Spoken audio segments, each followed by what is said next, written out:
강훈대 김익규 교수님께서 조로 정상회담과 중국의 대외 정책에 대해서 발표해 주시겠습니다. 먼저 좀 크게 보면 모든 문제의 출발은 미국의 추락에 있습니다. 미국 패권이 쇠락하면서 이 모든 문제가 출발이 되었고요. 확실한 게 지금 미국이 바이든이든 그 바이든을 따라가는 윤석열 대통령이든 입만 열면 하는 게 규칙에 기반한 질서 이야기를 하는데 그 미국의 규칙이 완전히 무너졌습니다. 옆에 보이는 그림에 보면 미국 대사가 미국 유엔 대사가 가자 안보리의 평화 결의안에 혼자 반대하는 손을 들고 있는 겁니다. 거부권을 혼자 행사하고 있는 건데요. 유엔이 생기고 나서 아마 이런 모습은 거의 처음 있었을 겁니다.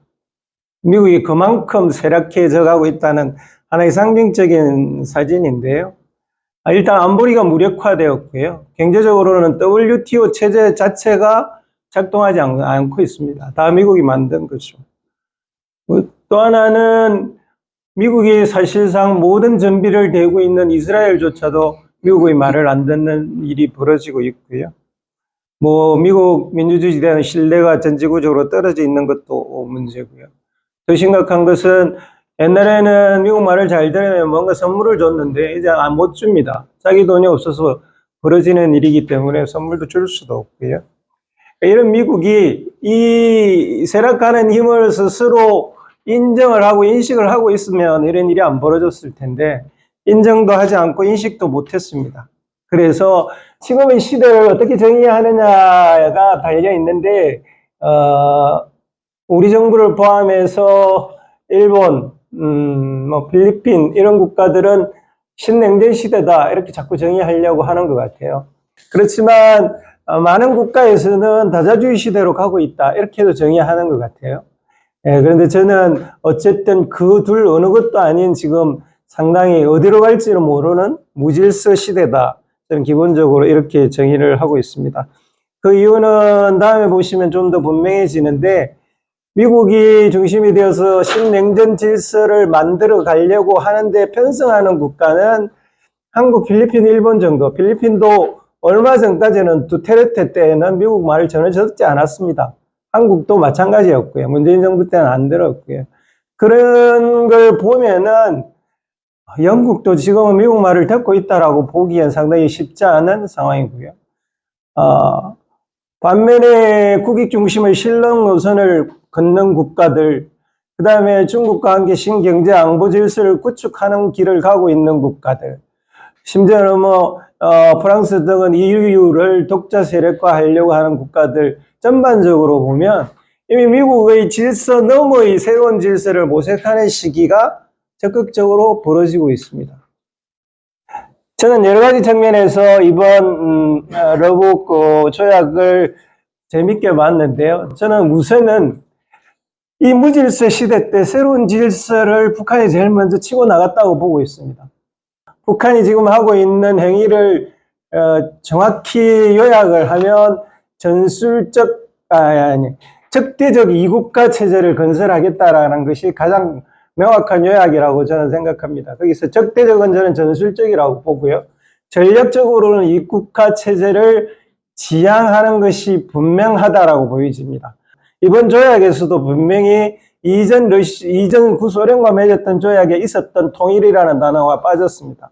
그거 보면 이제 김정은의 북한은 확실하게 남한과는 다른 국가로 갈 길을 분명하게 나아가고 있다라고 보여주고요.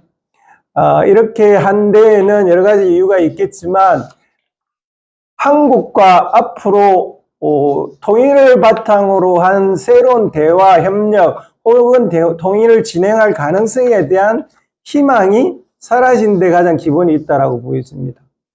그건 문재인 정부와 하노이 회담의 실패 이후에 북한에게 주어진 일종의 배신감 혹은 한국에 대해서는 믿을 수 없다. 정권만 바뀌면 언제든지 바뀔 수 있다라는 상황 판단이 있었던 것 같고요. 거기에 대해서 이제 새로운 정부가 들어서면서 한미일 삼각 동맹화가 진행되면서 더욱더 이국가 체제에 대한 확신을 가졌다라고 저는 보고 있습니다. 그럼 왜 러시아와 이랬을까라는 것은 그동안 북한은 끊임없이 중국과 좀 더 대북 제재를 탈피할 수 있는 뭔가의 조치 혹은 지원을 받았는데 중국이 굉장히 미온적이었습니다. 중국은 지금 전 지구의 평화적 중재자로서의 역할에 골몰하고 있기 때문에 북한의 군사적 지원 혹은 대북 제재를 흐트러뜨리면서 지원하는 것으로 자기 임의를 훼손하고 싶어 하지 않았어요. 그런 점에 있어서는 다른 파트너를 찾았어야 했고 그것이 러시아였습니다. 또 하나 분명하게 드러난 사실은 이제 그동안 한국 보수주의가 진행해오던 대북 정책이 이 조약으로 완전히 파멸에 이르렀다라고 저는 판단하고 있습니다. 힘에 의한 압도적 억제가 그들의 주요 목표였는데 일단 선제 타격이 불가능해졌고요. 이미 러시아와 조약을 체결하기 이전에도 미국 내부에서는 핵의 완성 단계에 올라간 북한과 전쟁을 하는 것은 불가능하다라는 논의들이 끊임없이 일어났습니다. 이제 러시아와 손을 잡은 마당에서는 더욱더 미국이나 미국과 손잡은 한국에 의해서 북한을 선제 타격하는 것은 불가능한 단계에 들어갔다고 봐야 할 것 같고요. 러시아와 완전한 조약 동맹 관계로 갔기 때문에 북한이 외부의 고립에 의한 내부적 붕괴로 갈 가능성도 희박해졌습니다. 이제 이런 두 가지 상황은 어떻게 놓느냐 하면 그동안 미국과 끊임없이 시도해왔던 비핵화 협상 역시도 이제는 상당히 가능성이 희박해져 버린 것으로 저는 판단하고 있습니다. 또 하나는 그동안 미국이나 한국이 끊임없이 중국한테 북한에 대해서 억제를 행사해서 북한이 더 이상 지금 같은 행동을 하지 않도록 해달라는 요구를 했을 때마다 중국이 한 말이 있습니다. 이건 우리가 어쩔 수 없어. 미국 니네만 할 수 있어. 라는 이야기를 해왔었어요. 근데 이제 그게 바뀌었습니다. 이제 미국은 사실상 이 이후에 북한에 대해서 할 수 있는 특별한 레버리지가 없게 되었습니다. 미국 뉴욕타임즈가 말하고 BBC조차도 비슷한 언저로 말했는데 이제 이 동아시아에서 북한과 러시아를 컨트롤할 수 있는 그 유일한 국가는 중국이다 라는 상황으로 가버렸다고 보였습니다. 러시아가 왜 하필 이 시기에 러북조약을 감행했을까라는 것을 좀 디테일하게 바라볼 필요가 있다고 생각하는데요. 첫 번째로는 우리 한국에 알려진 바와는 달리 러시아가 사실상 우크라이나 전쟁에서 거의 승리를 거머쥐고 있었기 때문에 곧 종전이 될 거라고 예상을 하고 있었던 것 같습니다. 그런데 실제 유럽과 미국이 러시아 본토를 타격하는 방향을 틀어버렸어요. 이것이 점정적으로 영향을 미쳤고요. 그거보다 더 큰 영향을 미친 것은 지금 러시아 자산이 서구에 약 2,800억 달러 정도가 묶여 있습니다. 이 자산을 압류해서 우크라이나를 돕자라는 계리를 미국에서도 했고 EU에서도 했어요. 이건 러시아 입장에서는 볼 때 서방이 이 전쟁을 결코 끝낼 생각이 없다라고 판단하는 결정적인 근거가 되었을 겁니다. 세 번째로는 러시아 루블의 결제 문제가 지금 심각하게 발생을 하고 있습니다. 그동안도 발생을 했지만 이 미국의 2차 제재가 실시되면서 중국의 은행조차 러시아의 루블을 받지 않으려고 하기 시작했어요. 사실은 루블을 받아주는 유일한 국가가 그동안 중국이었는데 인도와도 거래를 계속하고 있었지만 인도도 가급적 루블은 받지 않으려고 했어요. 중국은 받아주고 있었는데 그게 문제가 생기게 되었습니다. 또 하나 심각한 문제는 러시아는 가스와 곡물을 팔아서 먹고 살고 있는데 EU가 유럽 항구에서 러시아 LNG의 환적을 금지시켜 버렸어요. 그럼 가스가 팔 수 있는 양이 현격히 줄어드는 것을 뜻합니다. 그런데다가 장기전으로 진행될 때 중국은 러시아에 대해서 직접적인 무기 제공하는 것을 계속 거부해 오고 있습니다.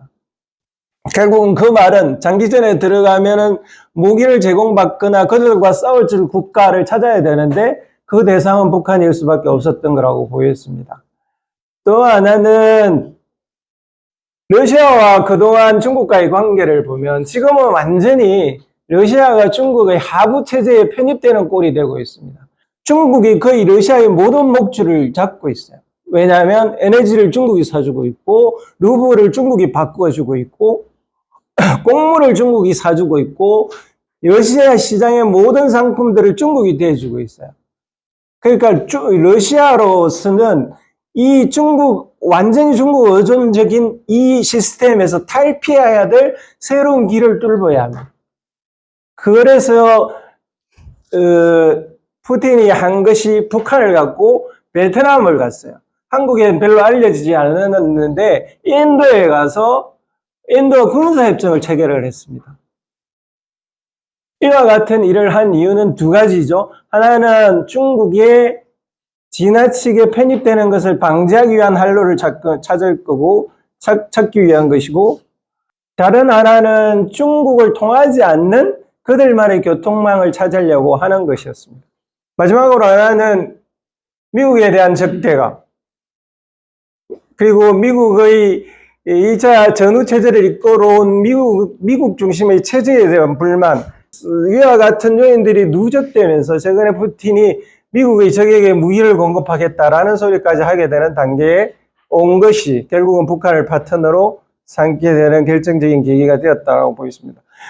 북한은 왜 러시아를 파트너로 삼았을까? 중국의 한 논평가가 이렇게 표현을 했습니다. 북한은 러시아가 손 내밀면 1초도 망설이지 않았을 것이다. 라고 말할 만큼 북한이 러시아를 손잡은 이유는 너무 명백합니다. 지금은 북한으로서는 러시아가 해주는 것이 구원자의 성격 같이 느껴질 수밖에 없는 재반의 상황인 것은 여러분들이 더 잘 아시리라고 믿습니다. 그래서 이런 상황에 대해서 중국이 어떤 태도를 취하고 있을까? 공식적인 입장은 노 코멘트였습니다. 딱 네 자로 말하고 지금까지도 공식적인 입장은 아무것도 나오지 않습니다. 대개 중국이 이런 입장을 취할 때 그 이유는 굉장히 불편할 때 이런 이야기를 합니다. 지금 중국은 이 사안이 가지고 있는 양면적 성격 때문에 굉장히 불편하고 있습니다. 대만 문제 때문에 골치를 앓히고 있고 미국 혼자서 미국을 상대하기도 힘든 상황에서 한반도에서 북한 때문에 국지전과 혹은 불협화음이 일어날 것을 굉장히 싫은 상황이 발생을 했습니다. 특히 이 일은 틀림없이 한미일 삼각 동맹을 필요해서 부터 시작해서 나토의 동진까지도 충분히 한국과 미국이 처리할 가능성이 있는 사안이기 때문에 이 사안은 중국으로서는 매우 불편해진 겁니다. 반면에 국지전 발생할 가능성도 굉장히 높아졌죠. 그건 중국이 절대 원하지 않는 시나리오입니다. 긍정적인 측면도 있어요. 첫 번째는 지금 미중 간 경쟁을 하고 있는데 그 미중 간의 경쟁을 북한과 러시아가 관심의 초점을 옮기거나 혹은 불시의 어떤 사태가 일어났을 때 대리 전쟁을 해줄 가능성을 중국은 보고 있습니다. 우리가 싫어하는, 우리가 하고 싶지 않은 일을 북한이나 러시아가 대신해 줄 수도 있을 가능성이 생긴 거죠. 뿐만 아니라 이런 일이 벌어지면 그동안 글로벌 사우스에서 중국과 비등하게 힘을 가지고 있던 러시아의 위상이 추락할 가능성이 높고, 그럼 글로벌 사우스에서 중국의 영향력이 더 커질 가능성이 높아지는 것은 중국으로서는 좋은 점이라고 볼 수 있습니다. 물론 앞으로 가봐야 되겠죠. 중국의 북한에 대한 태도도 지금까지도 그랬고 이 일을 계기로도 계속 이중적입니다. 북러 군사 결속은 당연히 불만이고요. 핵무기 체제가 고도화되는 것도 당연히 중국은 원하지 않습니다. 동북아 지역의 안정을 깨치는 행위라고 아직까지는 판단하고 있습니다. 이 점은 러시아는 우크라이나에 있는 전장을 확대해서 미국의 시선을 동아시아로 분산시킨다는 점에서 시도해 볼 도박이지만 중국으로서는 전혀 달갑지 않은 새로운 긴장이 고조되는 상태가 벌어지는 거죠. 그럼에도 불구하고 중국은 이런저런 이유들로 북한과는 더 이상의 나쁜 관계로 전환되는 것은 원하지 않는 상황에 지금 놓여 있습니다. 중국이 러시아에 태도도 거의 비슷합니다. 우선 푸틴이 베트남에 가서 민간의 핵기술을 공유한다라고 이야기를 했어요. 중국으로서는 남중국 해에 러시아가 영향력을 하려고 한다라고 판단할 수밖에 없는 상황이 벌어졌고요. 더 불편한 것은 인수와 군사적 결속을 강화시키는 조치를 취했습니다. 우리가 알고 있기는 러시아와 중국이 지금 대단한 결속을 가지고 있다라고 생각하지만 사실은 중국은 러시아에 대해서 러시아가 불만을 토로할 수밖에 없는 몇 가지 조치들을 취하고 있어요. 일단 루블화를 전적으로 믿어주지 않습니다. 서구 제재가 강화되면서 중국의 큰 은행들은 러시아에 더 이상 비즈니스를 하지 않고 있어요. 작은 은행들이 가는데 작은 은행들조차도 루블화가 어떻게 될지 모르는 상황이 벌어지면서 꺼려하고 있어요. 루블화를 받는 걸. 또 하나는 러시아에 직접 투자를 거의 하지 않습니다. 지금 파워 오브 시베리아라고 하는 가스관을 중국에 새로 하나 건설을 해야 되는데 그것조차도 중국이 지금 투자하고 있지 않는 그런 상황이 벌어지고 있어요. 그래서 그 삼국의 관계도 굉장히 복잡하게 전개되고 있습니다. 그걸 좀 더 직접적으로 알 수 있는 게 최근에 북러 조약 전후로 중국이 어떤 일을 벌이고 있냐 하면 폴란드 총리를 불렀어요. 잘 아시는 대로 폴란드는 러시아와 완전히 적대적인. 베트남의 반민치 총리도 불렀어요. 이건 베트남에 러시아가 영향을 미치려고 하는 데 대한 견제입니다. 한국과 2+1 안보 대화도 개최를 했어요. 물론 한국이 요구한 러시아와 북한 간의 협력에 개입해달라는 요구는 거부를 했지만 안보 대화는 이민감한 시기에 열었습니다. 러시아와 중국은 이렇게 지금 북한과 마찬가지로 삐걱거리는 관계로 가고 있습니다. 이제 제일 궁금한 것 중에 하나는 북한이 도대체 무슨 힘으로 이렇게 큰 두 강대국들을 조정한다라고 느껴질 만큼 힘을 발휘하고 있느냐라는 건데 그 중에 하나는 이 두만강에 해답이 있다고 저는 생각을 합니다.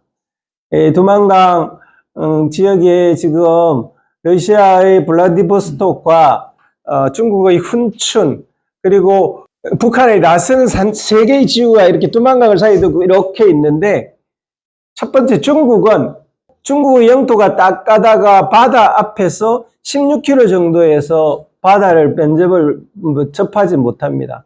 중국한테는 이 바다로 접하는 항구가 절대적으로 필요해요. 절대적으로 필요한 이유는 두 가지인데 하나는 이 지역이 지금 중국으로서는 굉장히 낙후된 지역인데 이 지역을 개발시킬 수 있는 새로운 돌파구가 하나 필요한 거고요. 두 번째로는 그게 지금 모든 그 물동량이 상해로 내려가는데 그 비용이 상해로 내려가서 유럽으로 들어가나 다른 지역으로 갑니다. 그 비용이 상당히 걸려요. 그거보다 훨씬 더 중요한 것은 북극 항로가 기후위기 때문에 이제 거의 열려가고 있습니다. 그랬을 때 중국으로서는 지금 1대1로에서 두 개의 항로를 개척하고 있는데 지금까지 아무도 꿈꾸지 못했던 새로운 북극 항로를 이 16km로 열 수가 있어요. 전략적으로 중국한테는 마치 그 달 탐사만큼이나 중요한 의미를 가진 일이 될 수 있다고 보고 있죠. 러시아도 마찬가지입니다. 더 이상 설령 우크라이나 전쟁이 끝난다고 하더라도 유럽 지역을 유럽 국가로서 활동하던 러시아는 당분간 그 활동이 상당히 견제되거나 규제될 수밖에 없기 때문에 이쪽으로서 중심 이동이 절대적으로 필요합니다. 에너지도 그렇고요, 곡물도 그렇고요, 산업도 그렇고요. 그런 측면에 있어서 이 두만강 지역은 굉장히 중요한 지역으로 부상이 되고 있고 그 전략적 지렛대를 지금 북한은 잘 활용을 하고 있다라고 보여집니다. 문제는 미국인데요. 적어도 11월 대선 이전까지 바이든은 결국은 하던 걸 계속 하겠다는 겁니다. 한미일 삼국 군사 동맹을 강화하고요. 나토를 여기까지 끌고 오고요. 한국과 일본을 그 속에 포함시키려는 일들을 계속 하겠다라는 일을 할 것 같습니다. 트럼프가 집권을 하면 그 상황은 상당히 바뀔 가능성이 있지만 바이든이 집권하는 한 이 일은 계속될 것 같고요. 그렇다면 결국은 이 동북아의 안정은 미국이 주도해서 이끌어낼 수 있는 가능성은 거의 없어진다고 보여집니다. 결국은 미국을 강제하거나 혹은 어쩔 수 없이 유엔에서 어쩔 수 없이 항복해서 가자 평화안에 손을 들듯이 미국을 어쩔 수 없이 굴복시키는 뭔가 다자 협상 같은 것이 아닌 한 이쪽에서의 미국은 스스로 과거처럼 새로운 민주주의 국가로 거듭날 가능성은 저는 별로 없다고 봅니다. 북한에 대한 중국의 힘은 간단합니다. 결국은 무역입니다. 작년에 러시아와 북한의 교역 관계는 2,800만 불에 불과합니다. 총 무역의 5%도 안 되는 금액이어서 그 모든 무역들을 다 중국에 의존하고 있어서 어쨌든 북한은 중국이 없으면 안 되는 겁니다. 위에나가 러시아와 북한과 공통의 국제 결제 통화이고요. 러시아 가스의 가장 큰 공격이 중국이고요. 북한 노동자 수출의 최대 고객도 중국입니다. 더 중요한 것은 지금 새로운 4차 산업을 필요한 모든 기술들이 러시아와 북한은 중국으로 받을 수 없는 상황이 되어 있고요. 지금 중국의 위상상 다른 국가와 다른 세계와 관계를 맺으려고 하더라도 중국을 통하지 않으면 안 되는 그런 점에 있어서 BBC든 뉴욕타임즈든 이제 북내를 억제할 수 있는 유일한 힘은 중국이다라고 하고 있는 걸로 보여집니다. 윤석열 정부는 미국하고 한치도 다를 바 없이 똑같은 이야기를 하고 있고요. 최근에 등장한 새로운 이야기는 이제 핵을 생산하자라는 이야기들이 등장하고 있습니다. 저는 당연한 논리적 기결이라고 판단합니다. 북한에 대한 대북 정책이 실패로 끝난다면 그들이 할 수 있는 일은 이제 핵카드, 이게 실행될 가능성은 없지만 논리적으로 그 카드를 가지고 그들의 진영을 동원할 수밖에 없는 상황들이 벌어질 거라고 보여지고 실제로 그렇게 되어가고 있습니다. 예, 이제는 핵이 있는 북한과 앞으로 한국의 보수 진영이든 진보 진영이든 어떻게 할 것인가라는 고민을 해야 될 것 같고요.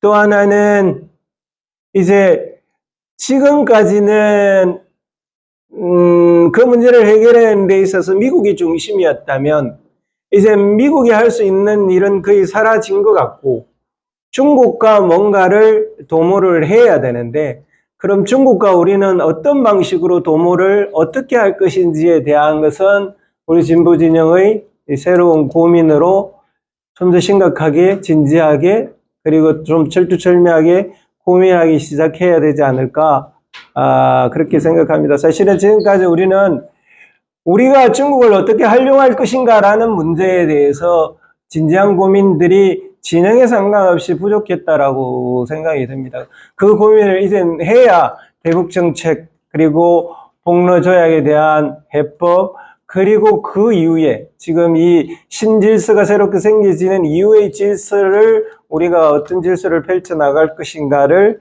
구상할 수 있다라고 생각을 합니다. 일단 발표는 여기까지 마치겠습니다.